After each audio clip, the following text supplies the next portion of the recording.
Hello, I'm Nelson, and welcome to my channel, The Nelby Life. We are traveling with the Johnson C. Smith National Alumni Association President, family and friends at the university. My wife is an alum of the university, and this is day 3 of our cultural journey to the Greater Accra region of Ghana. This morning, we visited the Assin, Manso, Slave River, and Market, and now we're stopping for lunch, and then we'll continue our tour going to the Cape Coast Slave Dungeon and Castle.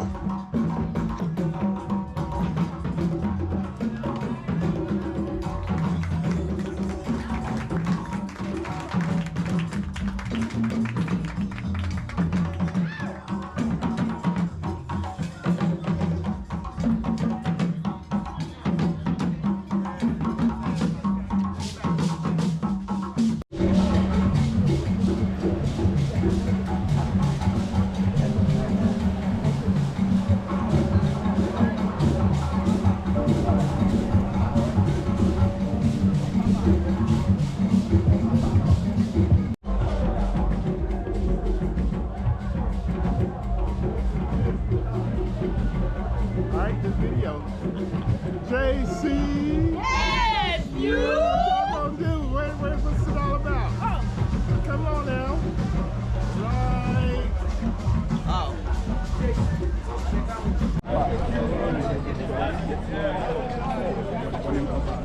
We've arrived at the castle.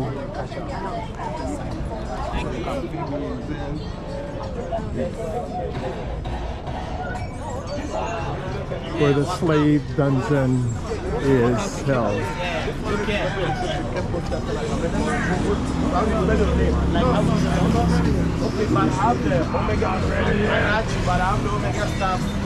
I know you do.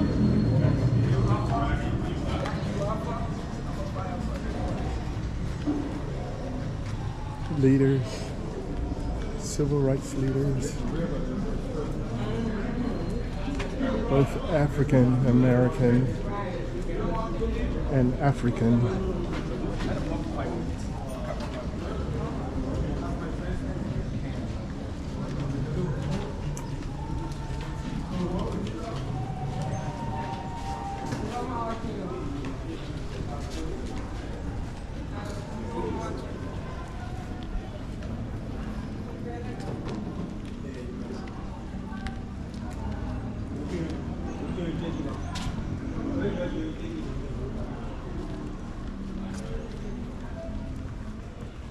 We're told that this location trafficked the most of the Africans to various areas around the world, particularly North America.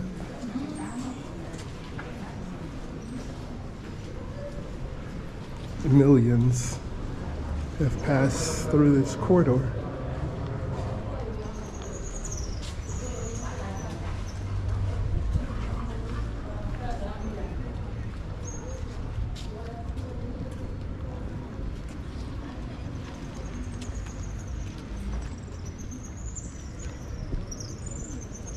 What do we call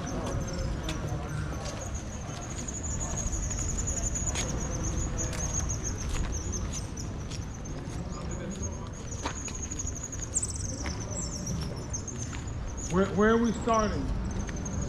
Trophy. Trophy. Where are we starting?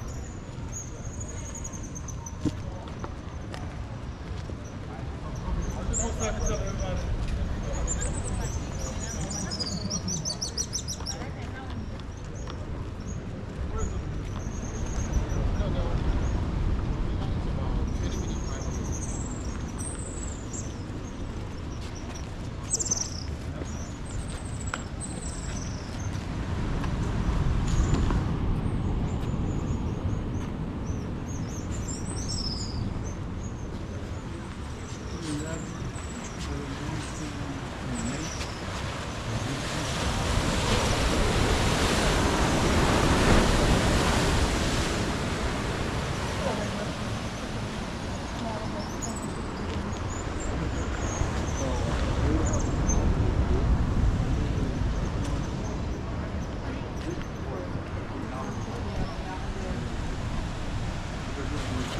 So it is here where the passage from Africa to North America and other areas for the slave trade. One of the oldest and surviving locations from a structural standpoint.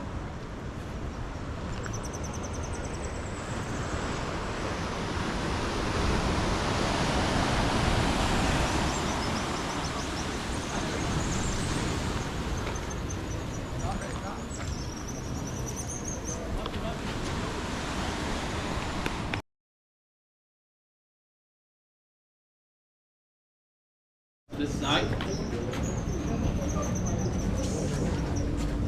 All right. Good evening, ladies and gentlemen. Akwaba. Gosh, what are we supposed to say? Oh my God, I forgot too. Okay. I'm glad one person remembered. So my name Kojo. I'll be your guide for the experience here today. We'll be starting by first seeing the male dungeon. In the course of the tour, we will see the female dungeons also. And there were two punishment cells created in the slave dungeons. One punishment cell to hold and to kill the male captives who were fighting for their freedom. And a separate cell to hold and starve the enslaved women who were resisting rape by the Europeans. After seeing these cells, we will then walk out of what we call the door of no return. That was the exit to the ships. We'll return before we end or wrap up. But before we take a walk down, let me give you a brief history of this very slave dungeon. The Cape Coast slave dungeons is just one of over 50 slave dungeons and forts built on the shores of Ghana and used as transit points to traffic enslaved Africans. And currently there are 17 of these slave dungeons and forts that are still preserved on our shores. And this is a British-built slave dungeons. The British started building this structure around 1665. And it took them more than 100 years to develop this into how it is now. Mind you, the British used enslaved Africans to build this structure. Oh my God. And for about 150 years, many Africans were trafficked from here to the Americas, the Caribbean, and enslaved on a plantation farm there. The Africans trafficked through the slave dungeon. There were many of them captured within present-day Ghana. But in those days, there were Africans captured in other regions in West Africa, present-day Togo, Burkina Faso, and then brought here. And many were captives of wars that happened between the different kingdoms. Now, what the Europeans were doing was that they were supplying some African kingdoms with guns and gunpowder. And in those days, with the guns, your army or your kingdom becomes more powerful. But the Europeans wanted something in exchange for the guns they were supplying, and that was the captives from the wars. So there were many times the Europeans themselves instigated these wars or conflicts because they were benefiting from it. A lot of Africans were also kidnapped randomly from their towns and homes by slave raiders. And wherever the Africans were captured, they were marched on foot. They walk. So you can imagine walking from even Accra to this place. Yeah. Not to talk about walking from Burkina Faso. So there were many Africans who died being marched on foot to the slave dungeons. The middlemen and slave raiders who were bringing the African captives, they bring them here to auction them to the British. And the British were using the guns, textiles, and other European goods to exchange. After getting the Africans, the British branded them. They had the branding irons with their company's names or emblems carved out at the tops into fire. The branding on the arms or the backs. And this was done for easy identification. From there, they will separate them.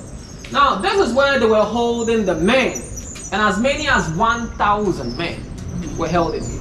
The female dungeons could hold as many as 400 women and children. In the dungeons, the Africans were kept for between 2 weeks to 3 months before the slave ships arrived from Britain.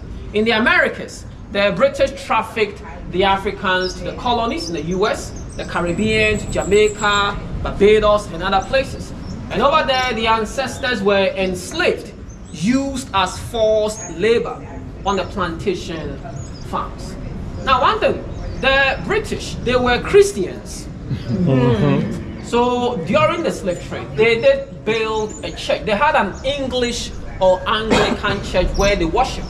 And the church was right on top of this very dungeon. The room with the windows open here. That was the first English church established on our land. So whilst holding the ancestors in here, the same British worshipped or practiced Christianity right on top of them. I will pause for a second. Any questions before we walk? It's gentle slope. So please walk with me. Let's see the dungeon. Yeah, sure.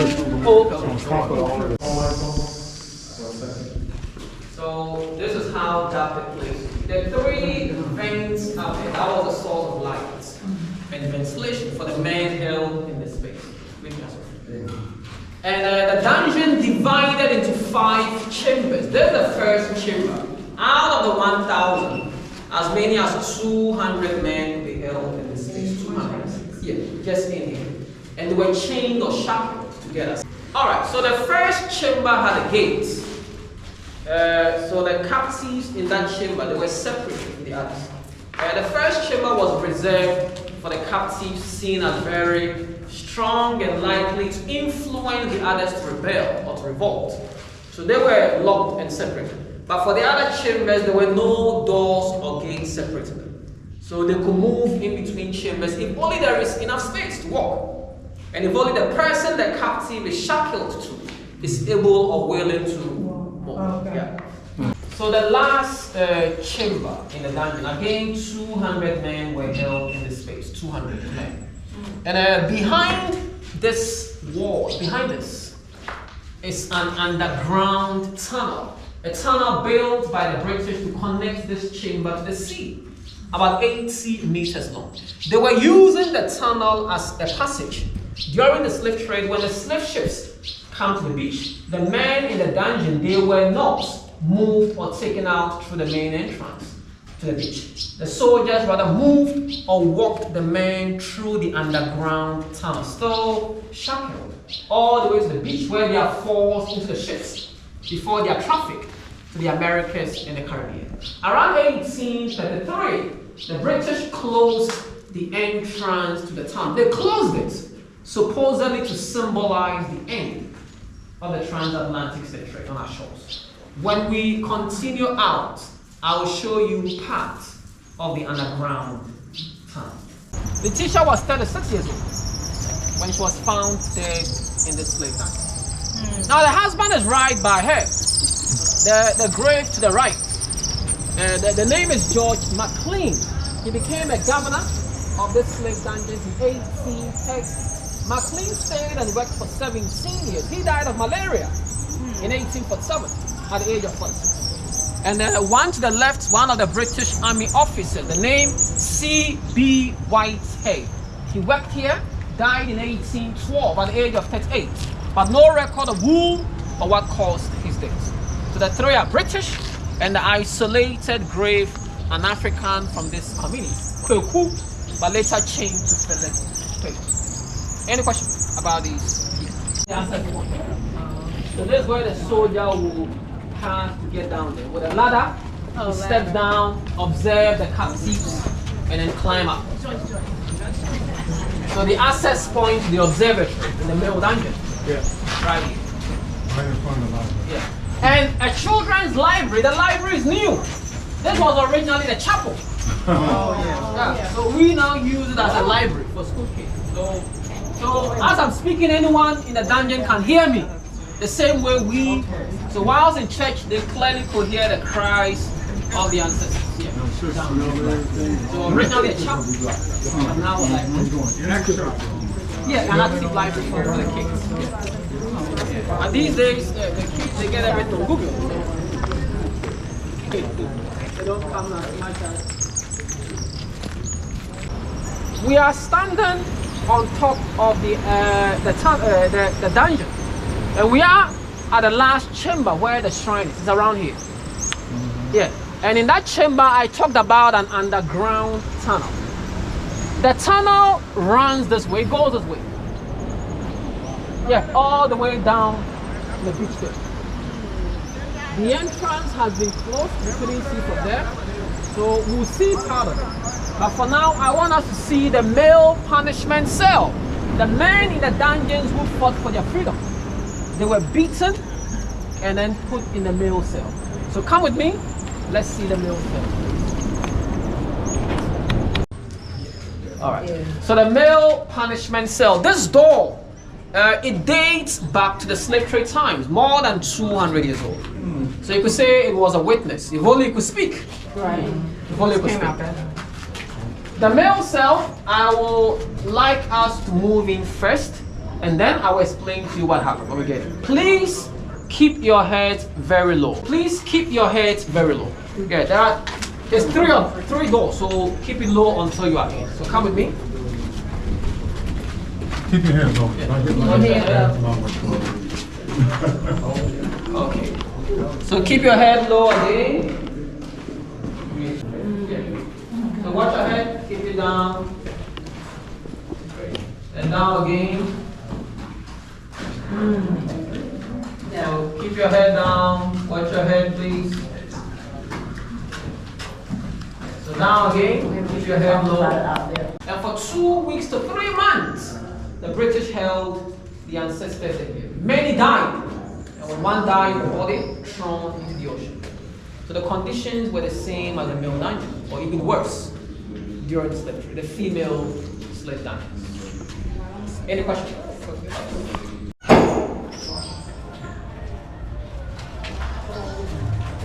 The whole dungeon is hot. Yes, it is.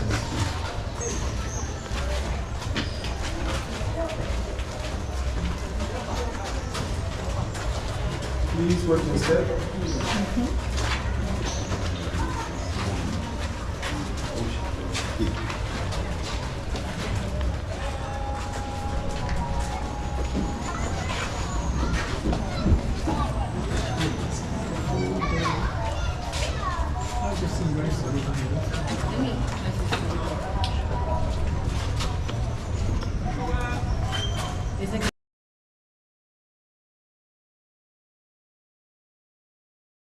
Yes. Thank you. Then you want to the side. When the place was filled up, the water cooled back. So this is all man-made. So people used to swim right here until the early 2020s. So during the slave trade, the British will have small boats at the shore. They will force the Africans into the boats. The slave ships stayed a few meters on the high sea. So from the boat to the ships before the ancestors are trafficked. But now the place is like a mini fishing house, local fishing. In 1998, we held a ceremony. In Jamaica and in the US, the remains of 2 people were exhumed from the graves and then flown to Ghana. A Jamaican lady, her name, Madame Crystal, and an African American, his name, Samuel Carson. When the remains were flown to Ghana, they were brought here in caskets, but they were not brought in a car or by road. They were brought by sea on a boat this way. So it was symbolic, the same way the ancestors were trafficked across the Atlantic, the same way the remains of the 2 were retained. The remains were taken in through the same door, and we held a complete traditional funeral for the 2. We then had the remains reburied at Assin, Manso, where we have the slave river. I believe you've been there, the slave river. Yes. So after the remains were reburied there, this was then put there. Let's take a very quick turn. And you can see that there, the door of return. So walking out, it was door of no return. The ancestors who were forced out of their motherland, trafficked, never returned home. But the remains of the 2 that were retained, symbolically. Walking through the grounds of the Cape Coast Castle and Dungeons is a profoundly moving journey through African history rather than a tourist visit.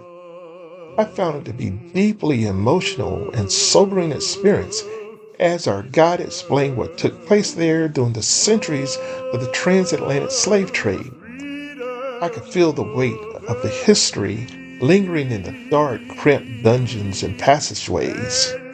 Now, this contrasts the beautiful scenic view of the ocean from the rampart above. The door of no return serves as a powerful, haunting symbol of the final moments countless ancestors spent on African soil, not knowing what lies ahead. However, the door of return symbolizes triumphant spiritual return of the diaspora to their roots.